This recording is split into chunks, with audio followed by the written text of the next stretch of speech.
नमस्कार मित्रों। महाराज धृतराष्ट्र जन्म से अंधे थे। वो भीष्म पितामह, गुरु द्रोणाचार्य, कृपाचार्य तथा विदुर की सलाह से राज्य का संचालन करते थे।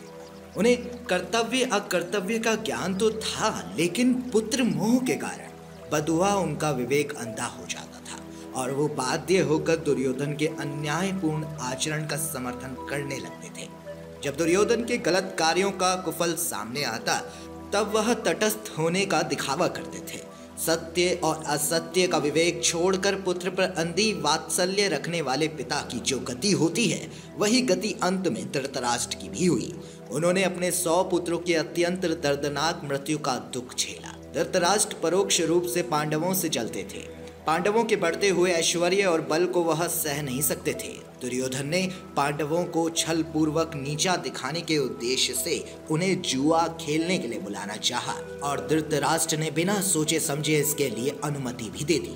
जब महात्मा विदुर ने जुआ खेलने के दोष और परिणाम बताकर इस दुष्कृत्य का विरोध किया, तब धृतराष्ट्र ने कहा, विदुर, यहाँ मैं भीष्म तथा सभी लोग हैं और सभी भली भांति जानते हैं ये जुए का निर्माण देवों ने ही किया है, इसलिए हम इसमें कुछ नहीं कर सकते। मैं देव को ही बलवान मानता हूँ और उसी के द्वारा यह सब कुछ हो रहा है। इस जुए में जब द्रौपदी दाव पर रखी गई, तब भीष्म पितामह, द्रोणाचार्य, कृपाचार्य और महात्मा विदुर सहित सारी सभा स्तब्ध रह गई। परंतु धृतराष्ट्र बहुत प्रसन्न हुए और बार बार पूछने लगे, कौन जीता, कौन जीता? धृतराष्ट्र के लिए इससे बड़ी निंदनीय बात और क्या हो सकती थी।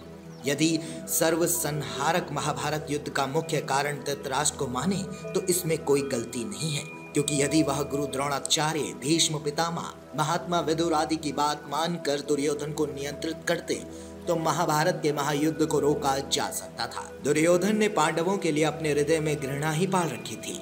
भीम को जहर देकर नदी में डुबोना, लाक्षागृह में आग लगाकर पांडु पुत्रों और कुंती को जिंदा जला देने का षड्यंत्र, द्रौपदी चीरहरण, छूत क्रीड़ा में कपट करके पांडवों को वनवास देना और ना जाने ऐसे कई षड्यंत्र जैसे उन्होंने पांडवों का अनिष्ट करने की चेष्टा की थी।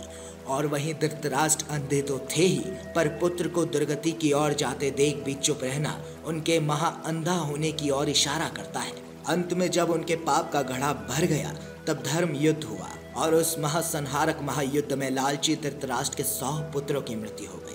अपनी लालसा की वेदी पर अपने सभी पुत्रों की बलि चढ़ाने वाले धृतराष्ट्र इस कदर विवेकहीन बन गए थे कि युद्ध समाप्ति के बाद भी उन्होंने भीम को अपने बाजुओं से जकड़कर मार डालने का प्रयास किया था, लेकिन महाबलशाली भीम से उन्हें मुंह की खानी पड़ गई।